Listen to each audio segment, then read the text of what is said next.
Yes, I'm live now. Welcome once again to another new video. Good morning, everyone. This is Santu Sahu, and you are watching Sahu's Tutorial English Literature. So, this is a Mahamarathon session for the upcoming Gujarat State, that is for tomorrow's Gujarat State exam. Do join quickly. And in this YouTube session, I'll be covering 500 MCQ questions in one video. In one video, I'll be covering 500 MCQ questions. So I request everyone, all the Gujarat State aspirants, please do join quickly. And we'll begin this session here.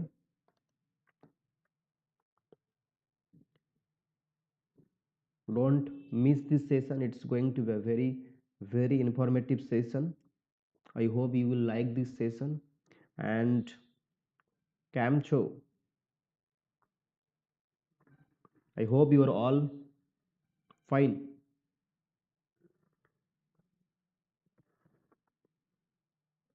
Before starting, this is my humble request to all the aspirants. Please make sure to subscribe the channel, tap the bell icon to get more notification, and do join the Telegram channel, that is Santu Sahu UGC Net. So we will begin this session with our first question. You can watch this session later. Those who are watching live, you can answer in the comment box. So we will begin the session here with this first question. And here is your first question on your screen. I don't want to waste your precious time, so let's begin the session. And here is your first question on your screen. Keep answering, sharing. And here the first question. Exit the King is a play written by which writer? Who wrote Exit the play? Albert Camus, Pinter, Ionesco, Samuel Beckett. So what would be the right answer here? Exit the King is a work by, that is the absurdist playwright. Here Eugen Ionesco has written Exit the King. So the C is the right answer. Okay. Here is the explanation. Exit the King is an absurdist drama by Eugen Ionesco that premiered in 1969, and it is the third Eugen Ionesco's Berenger cycle, preceded by The Killer, Rhinoceros, and followed by A Stroll in the Air. Next question. Which is the first play written by Romanian French playwright Eugen Ionesco? Which one is the first play by this playwright Eugen Ionesco's first play? Options: the bald soprano, or the bald prima donna, salutation, the lesson, none of the above. What would be the right answer here? Which one is the first play by this Romanian French playwright Eugen Ionesco, the absurdist playwright? What would be the right answer here? The right answer is the bald soprano. Bald soprano, or the bald prima donna, is the first play by the Romanian French playwright Eugen Ionesco. So here A is the right answer. Here you see, this is cantatrice Chauvi, translated from French as the bald soprano or the bald prima donna, is the first play written by Romanian French playwright Eugen Ionesco. Berenger is a character. I have also given this question in my YouTube community section, but I had not added the option. One option should be there. So Berenger is a character in which play?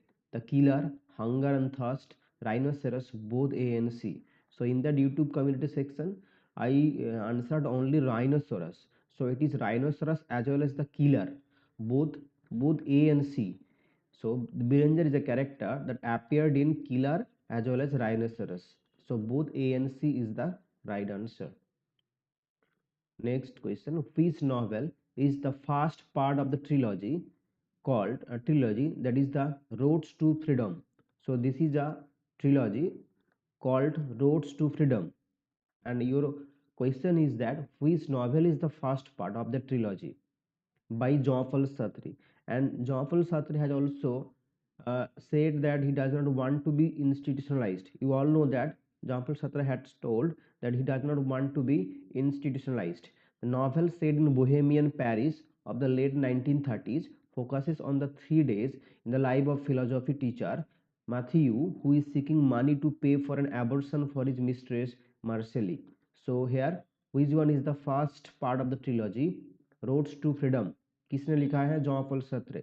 Nausea is a separate work actually. It's not within that Roads to Freedom trilogy. The Age of Reason is there. Okay, the Reprieve is there. The Troubled Sleep is there. So which one is the first? Here, the first part of this trilogy is the Age of Reason. The Age of Reason is the first part of the trilogy, and here you see the explanation that Road to Freedom is a work by Jean-Paul Sartre.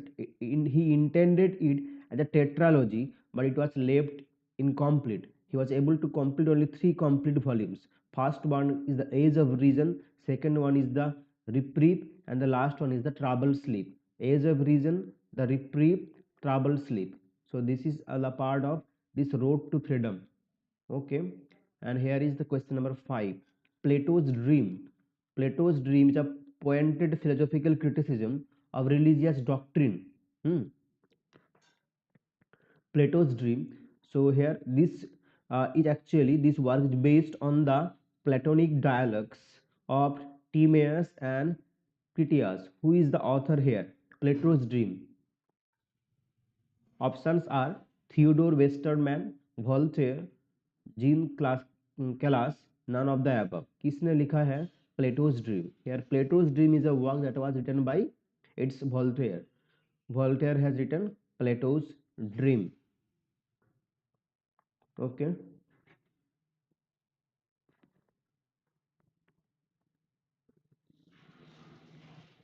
now here is another slide. Okay, keep answering. Lionel Trilling has asserted that a sense of the past is necessary to the read literature. Literature को पढ़ने के लिए sense of the past is very much needed. It's necessary. Otherwise, one would be like Partridge at the play, wholly without historical sense.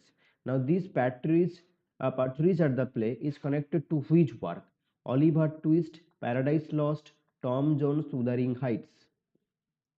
Here, this is connected to the work called Tom Jones.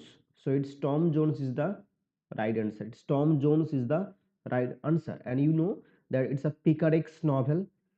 Henry Fielding's Picaro, the rogue hero Tom Jones, foundling.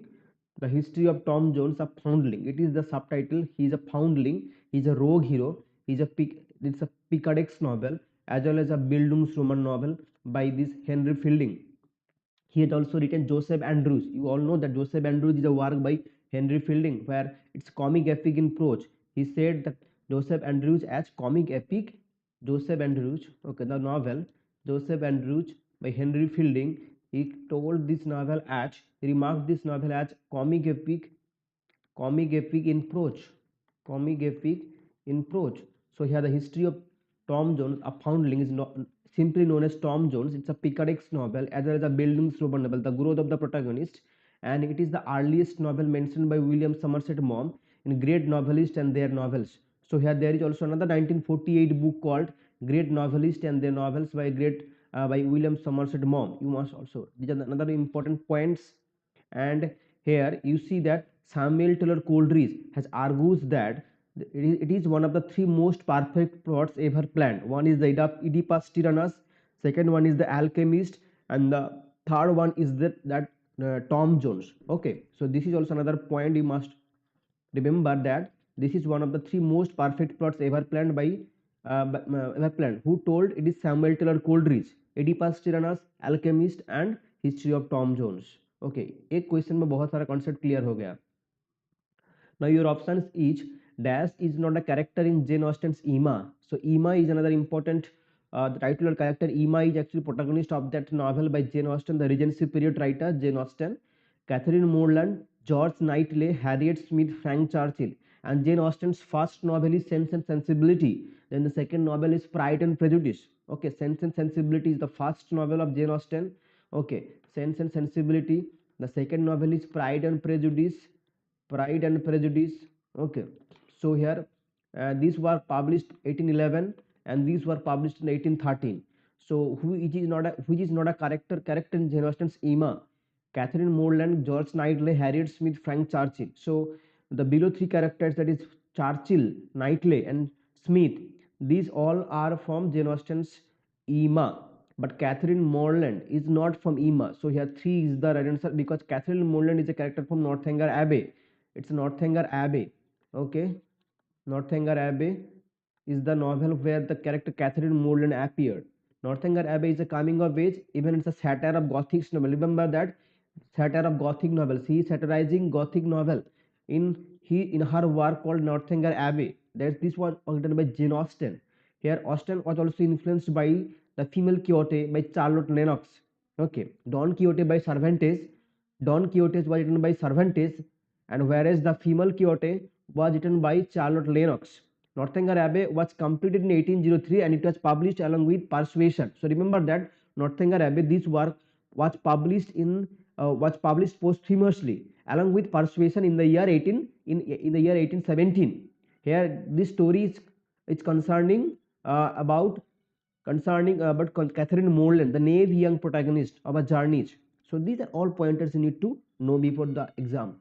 So seven types of ambiguity is a work by you all know that William Emerson has written. So he is one of the new critic. He is one of the new critic. Seven types of ambiguity. William Emerson published this work 1927, 1930, 1935, 1922. In which year? So it's a work of new critics. So here 1930 is the right answer. 3 is the B is the 1930 is the right 1930 is the right answer. Okay, here you see Milton's God. Even here written the Milton's God is often described as sustained attack on Christianity and defense of Milton's attempt to justify the ways of God to man. So here you know Paradise Lost is beginning with this line justifies of Tahida. Okay, got it. So Milton's God is often described as a sustained attack on Christianity and it's a defense of Milton's attempt to justify the ways of God to man. So Milton's God is another work by William Emerson where he is justifying, he is defending Milton, where he is attempting to justify the ways of God in Paradise Lost, that was published in 1667, 1674 in 12 books, 10 books written in blank verse. Chalo. Who said that seven types of ambiguity published in 1930 has become part of the furniture of any good English or American critic's mind? Your options are T.S. Eliot, Harold Bloom, M.H. Abrams, J.S. Fraser. Who said that Emerson's seven types of ambiguity has become part of the furniture of any good English or American critic's mind?